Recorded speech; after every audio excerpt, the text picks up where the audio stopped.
Oi, gente, espero que todos estejam bem. Hoje nós vamos falar de uma tese super interessante que é do princípio do não confisco, que é proibido confiscar bens. O fisco está proibido de confiscar bens. Isso é muito importante. E se você tem interesse nesse canal, clica aqui, se inscreve para você receber sempre as notificações e os nossos conteúdos que são muito, muito bons para você começar no tributário ganhando dinheiro.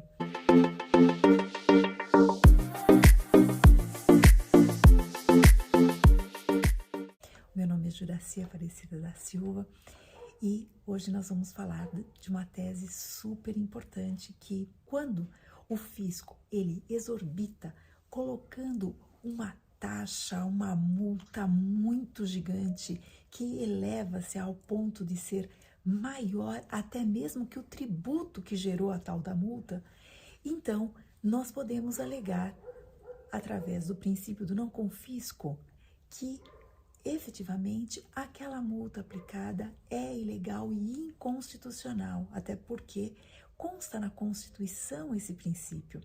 E a gente pode aproveitar para colocar os detalhes que a gente vai fundamentar a nossa tese, que é muito, muito substancial. Olha só que interessante. Trata-se até de um princípio que vai trazer a clareza de que as sanções, elas não podem ter um efeito que venha a ter uma absorção total ou substancial da propriedade. Então, a respeito da proteção constitucional dedicada a esse direito, se extrai então o princípio da vedação do confisco.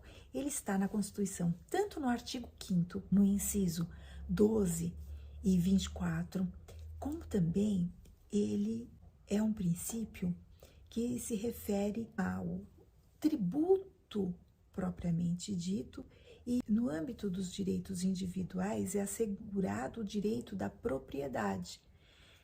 Então vejamos, se a atuação confiscatória do fisco, ainda que por multa tributária, viola o direito da propriedade, então nós temos aí uma afronta à Constituição.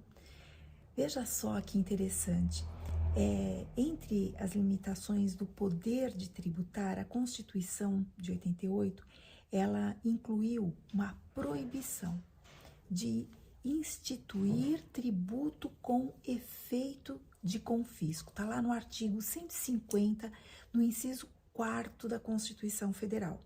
Então, a vedação, ela representa um limite material ao exercício da competência tributária.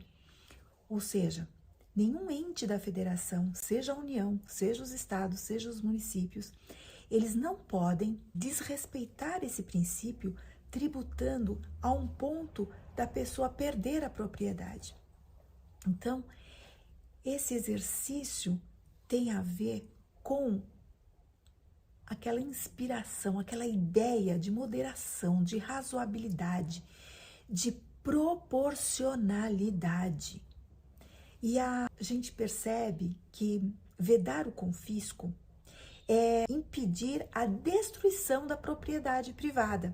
E está lá no artigo 5º, 22, que pelo sistema tributário nós temos que proteger também a liberdade de iniciativa.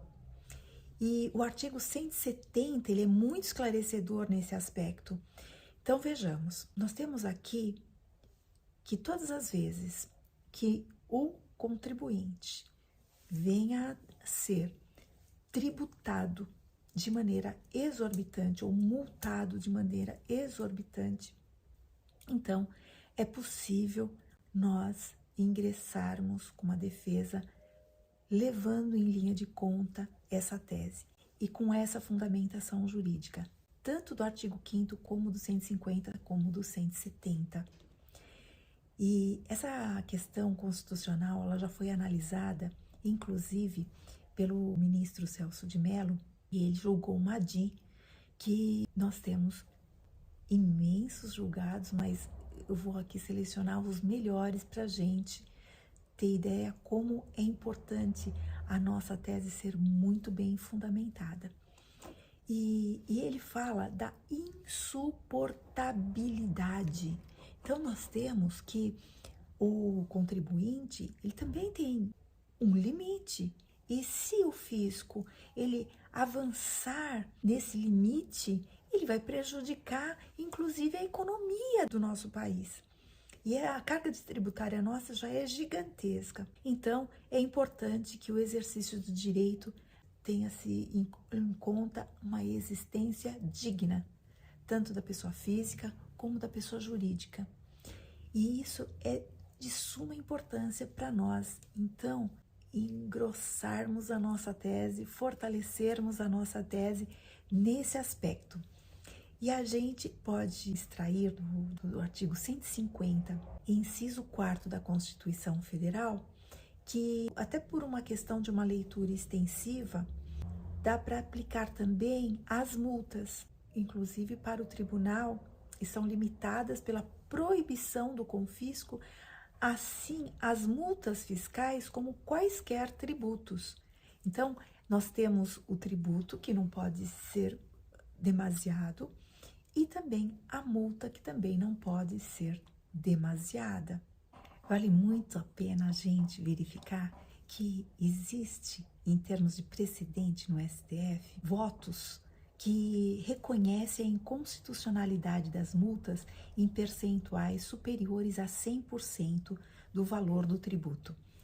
E o ministro Gilmar Mendes, a propósito, nessa DIN, ele fala, por ocasião do julgamento da DIN, que as multas moratórias passam a ser abusivas quando superam 100% do valor do tributo. E na mesma linha, afirmou a ministra Ellen Grace que o tribunal, deparando-se com multas demasiadamente onerosas, foi reduzida a multa de 100% para 30%. Esse foi o RE 81.550, ele foi julgado em 75, mas existem outros, por exemplo, que agora recentemente, em 2000, lá em Santa Catarina, se reduziu a multa para 30%. E mesmo assim, é altíssima uma multa de 30%. E se concluiu, se estivéssemos agora nos deparando com uma multa de 40% ou menos de 30%, não hesitaria em entender que atualmente não poderia perdurar. Então, a gente percebe que existe uma tendência nesse entendimento e é uma tese muito boa, com grande possibilidade de redução ou, por vezes, até de consideração para com o contribuinte. É interessante a gente fazer uma análise desse julgado, porque a gente tem que ter parâmetros também para eventual petição. E quando a gente vai peticionar, um bom parâmetro seria a análise desse julgado, que chama atenção para a necessidade de discutir a interpretação dos precedentes, que cuidam da aplicação do princípio do não confisco às multas fiscais. Então, é correto considerar que, a partir dessas decisões, qualquer multa fiscal até 20% é válida, enquanto toda aquela que exceder o limite de 100% será necessariamente inconstitucional. Isso é precedente e a gente pode alegar na nossa inicial ou na nossa defesa com toda a firmeza e convicção. É claro que quando a gente vai usar isso na prática, nós temos que efetivamente escolher aquele julgado que vai mais nos auxiliar nas instâncias inferiores, porque efetivamente existem muitos tipos de multa.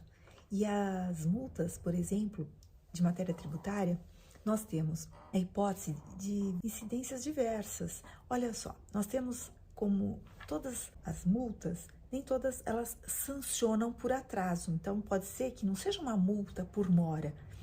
E há também multas isoladas, que podem ser por descumprimento de uma obrigação acessória, por exemplo, ou multa qualificada pela prática de sonegação, ou fraude, ou conluio, multas agravadas por reincidência, e são muitas porque, inclusive, o próprio regulamento do ICMS em São Paulo prevê multas fiscais com várias hipóteses e diferentes bases de cálculo. Então, é importante levarmos isso também em linha de conta. Outro aspecto muito importante é o da natureza jurídica da obrigação tributária, cujo descumprimento se sanciona. Esse poder sancionador, ele pode se dar em razão de uma extrafiscalidade. Vou dar um exemplo. O imposto de importação. Todas as vezes que um contribuinte importa um produto, ele está tirando o emprego de algum brasileiro para elaborar o mesmo produto internamente. Isso, economicamente, tem um desdobramento e existe uma preocupação nesse aspecto. E por isso, a tributação ou uma sanção pode ser um pouco mais pesada quando se tratar de um contribuinte, então que ele vai buscar um produto fora. Ou seja, esse aspecto da extrafiscalidade do tributo, da natureza da obrigação tributária, também deve ser levado em linha de conta. E para você que ficou até agora comigo, até o final desse vídeo, muito obrigada! E eu vou deixar aqui na descrição do vídeo uma matéria super interessante que vai dar toda a fundamentação dessa nossa tese, e clica aqui no inscreva-se. Se inscrevendo, você vai receber muito mais conteúdo com muito mais teses para você ganhar dinheiro no tributário. E eu peço ainda para que vocês deixem os seus comentários e dê o seu like. Até mais!